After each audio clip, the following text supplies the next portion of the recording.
magacaygu xasan taylaan fariinteeda labaad halkan ka diraya wax tahay maanta kulli maalintan saan uga hadalay maalinta hore niri waa iska daaya lama xusi karo aad moodaysaa dadka Soomaalida inay ciidoodii ay tahay oo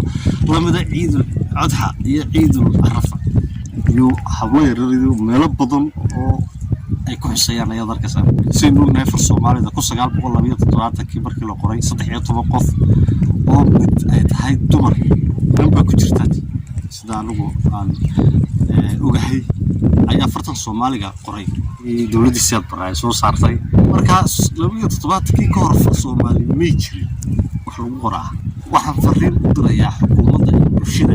labadaba si wax xukuumadda u yahay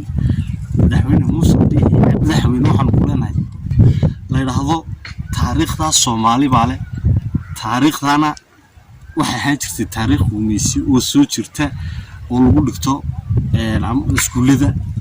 ama meelaha kale marka taariikhdaasi waxaan ku bedelinaa taariikhan u leenahay madaxweyne Muuse Biixi Cabdi xukuumaddiisa waxaan leeyahay madaxweyne waxaad u xil saartaa aqoon-yahano dala Gregorian calendar taariikhda gaalada ee 60kii noo timid sidii noo gumaysto noo keenay maanta aynu ku dhaqano kaliya tama ahaynaan u doornay inuu istaago madaxtooyada tan halka maalin buu siiriyo كيمين ولا هايو waxyaabo badan aad ku macsuunto inta madaxweyne kuma naan door waxyaabo badan baa lagu doortay waana bulshada soo dhex gasho oo fahantaa waxyaabaha ka jira waxa weeyaan xisbi mucaarad iyo xisbiyo kale oo maalinba halka media aska turturtaan bad madaxtooyada ku macsuunta baritoole xilkood ka tagto tasiisay laakiin waxa weeyaan inaad ka tagto wanaag fiican baan ku leeyahay ma garanaysaa shaqo wanaagsan wayna Muuse Biixi Cabdi waxaad isku daydaa inaad bedesho taariikhda gaalada Gregorian calendar kale 2021 shalay toole ayay xusayeen dadku meelo badan oo waa sanadka cusub dadka in la fahansiyo halku ka yimid iyo wuxuu yahay ayaa wanaagsan waxaan ku leeyahay intaad u xil saarto dad aqoon-yahan ah halka waxaan ka dhaadhiciyaa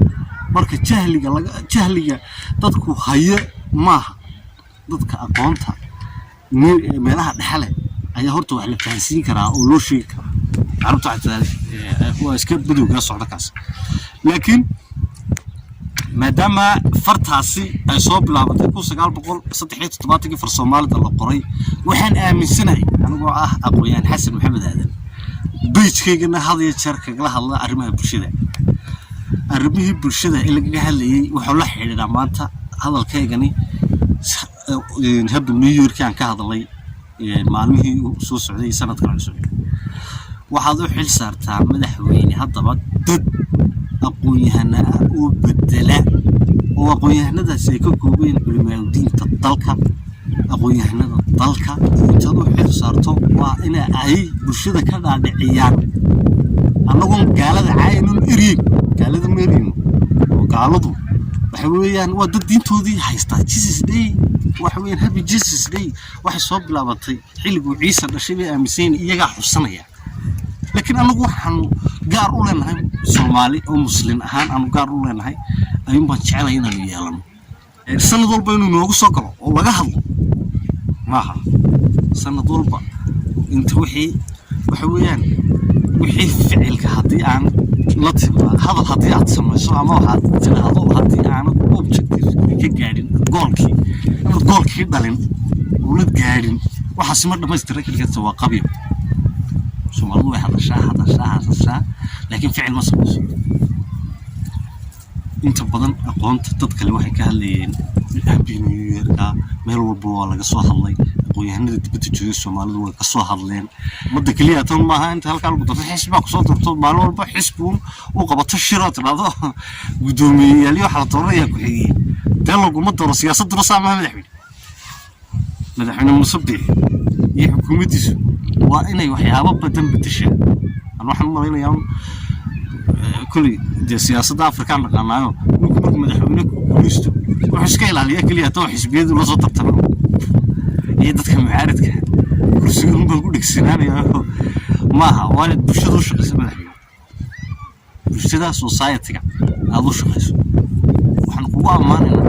waxyaabaha badan ee soo qabatay xukuumaddaada iyo madaxweyne Muuse Biixi la dagaalanka bilowdaha la dagaalanka human traffic waxyaabaha la yiraahdo ganacsiga dadka bini'aadanka la dagaalanka muqaadaraadka waxyaabaha soo dhan maxaad celinayna laakiin halkii ka sareysa inay istaagto ayaa loo baahayo bulshada meel aad kala hadasho madaxweyne waa in la dagaalantaa waxyaabaha dhaqamada soo jireenka sida qabyaalada tribalism-ka waxa la yiraahdaa bulshadeenna ku faafay halala dagaalamo waa in la dagaalantaa muqaadaraadka iyo waxyaabaha iyo dhaqamada xun ee la isticmaalo dhalinyarta maanta ay u badan tahay oo si kordhiyaan la dagaalankeeda waa in la dagaalantaa haddii la habadkii female genetic malnutrition ka waxa la yiraahdaa FMG FGM female genetic malnutrition oo waxyaabaha ugu badan ee bulshada naafeeya ah oo ah gudniinka fircooniga ah waa inaad waxyaabo badan la dagaalantaa markaa madaxweyne Muuse Biixi Cabdi anigoo ku hadlaya codkayga aqoon Xasan Maxamed Aadan waxaan halkan ugu gudbinayaa in halkan uu taagan yahay maanta 2 sano dambe oo haray baan malinaya 2 sano oo dambe labadaas sano ee dambe ku haray waa inaad isku dayanaad bulshada u shaqayso waxyaabo badan ka bedesho si loogu xasuusto madaxweyne Muuse Biixi oo leeyahay waxa soo qabtay wasaaradaha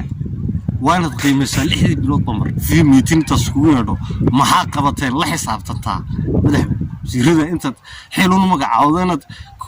iskaga tagta maaha inaad la xisaabtantaa maalin walba tiraahdaa maxaa qabateen bulshada maxaa qabateen midda kale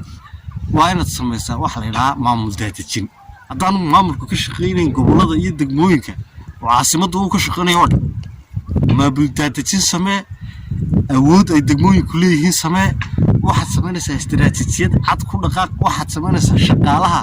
Hargeysa u wada jooga waa inaad shaqaalaha u dhaadhicisaa degmooyinka caafimaadka shaqaalaha caafimaadka waxbarashada xafiiska shaqaaleysiinta waxyaabaha soo dhan waa inaad members u sameysaa degmada u jooga iyo gobolka oo la dhaadhiciyo maamulka miisaaniyadda degmada waa in toos loo dhaadhiciyo wax miisaaniyad la yiraahdo wasaaraddu intaad u jeesabiso ma hadda wasiirku inuu afku nuugta ma hadda iyo inta shaqaaliyaha gaasimaha shaqaalkaasi joogta waxa weeyaan wasaaradda miisaaniyadda ay leedahay waa in laga arkaa degmooyinka waa in laga arkaa gobolada oo shaqaalaha saa loo dhaadhiciyaa waxa weeyaan meel kasta oo degmada kasta ay joogto waa in shaqaalaha caafimaad waxbarasho